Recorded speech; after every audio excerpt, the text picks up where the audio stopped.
Hello friends, कैसे हैं आप सब। मैं राजू भाटिया आपका रुचि क्लासेस 7 में एक बार फिर से स्वागत करता हूं। तो मेरे दोस्तों, कैसे हैं आप सब। तो हमने आपको कल इंग्लिश का पूरा पास्ट टेंस पूरा करा दिया था। तो आज हम अपनी क्लास की ओर बढ़ते हैं और चलते हैं फ्यूचर की ओर। फ्यूचर के बारे में बात करेंगे, क्यों, कब, कैसे, जानते हैं इसके बारे में। अगर आपको वीडियो अच्छा लगे तो अंत तक बने रहिएगा। तो आइएगा फ्यूचर टेंस। फ्यूचर क्या होता है कि जो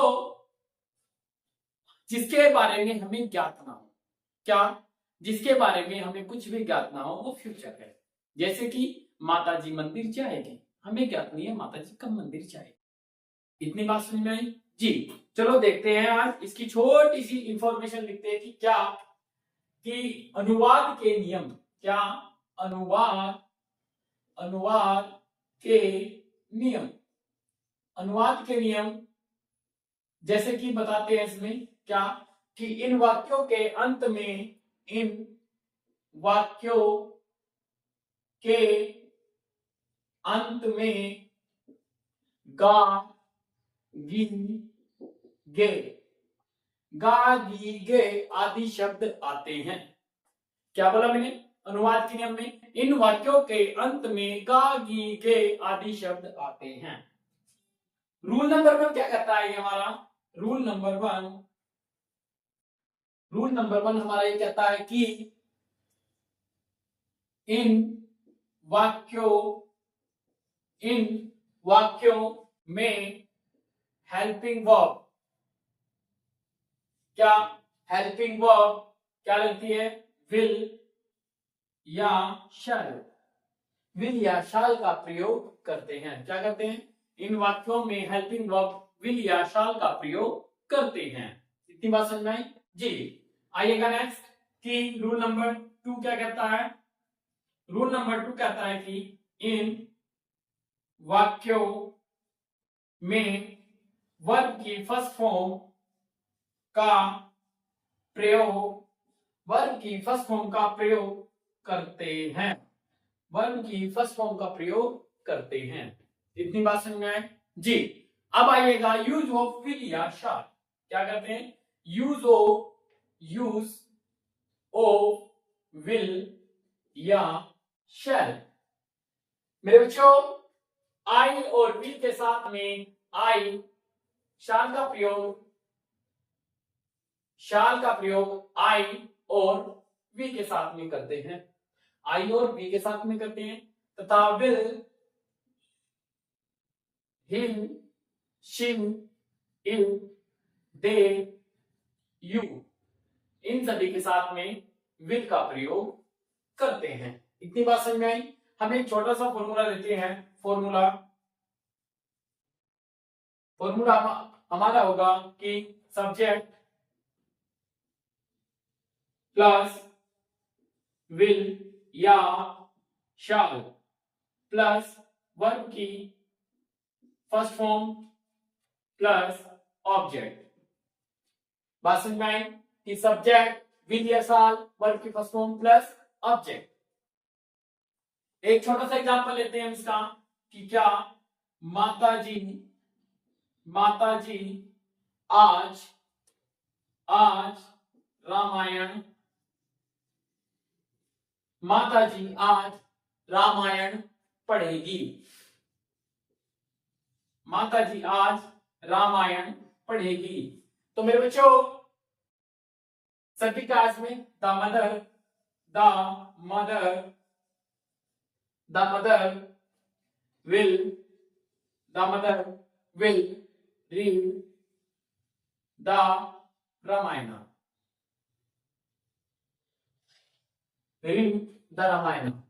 तो क्योंकि क्यों आया इसके साथ में विल, मैंने कहा कि आई और वी के साथ में साल का प्रयोग होगा और अदर जो भी सब्जेक्ट या प्रोनाउन होंगे उनके साथ में विल का प्रयोग होगा। इतनी बात समझ में आई जी। नेक्स्ट एग्जांपल देखते हैं हम। मैं आज खाना खाऊंगा, मैं आज खाना खाऊंगा। तो आई शैल ईट eat the food today। यहां पे टुडे लिख लेना बेटा, क्या छूट गया था? I shall eat the food today। मैं आज खाना खाऊंगा। इतनी बात समझ में आई जी। आगे देखते हैं, आगे क्या है? Negative sentence.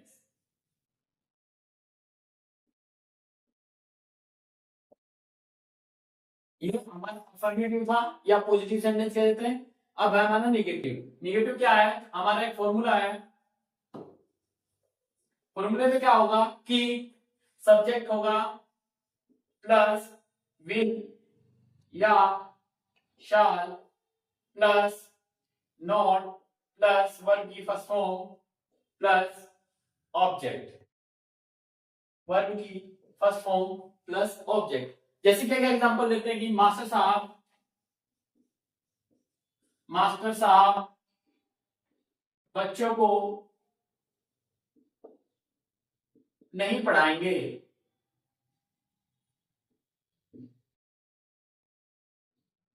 मास्टर साहब बच्चों को नहीं पढ़ाएंगे। तो the teacher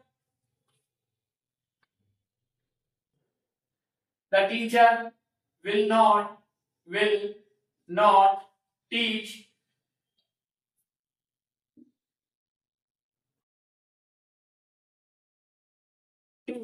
of the student।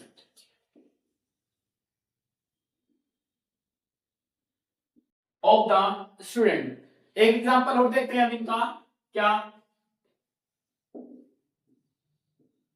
कि बच्चे कक्षा में शोर मचाएंगे।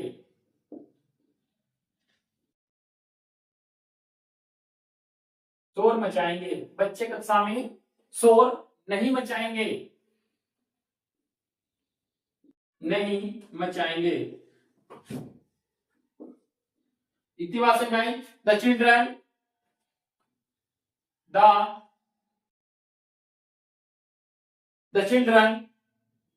will not make a noise in the class। इतनी बात समझ में आई? ये हमारा फ्यूचर इंडेफिनिट टेंस था, जिसको हमने आज पॉजिटिव और नेगेटिव सेंटेंस कराए हैं। तो मेरे बच्चों, आज का टॉपिक हम यही समाप्त करते हैं। अगर हमारा वीडियो अच्छा लगे तो वीडियो को लाइक करें, हमारे चैनल को सब्सक्राइब करें और अच्छे अच्छे कमेंट जरूर भेजें ताकि हमें मोटिवेशन मिलता रहे। Thank you.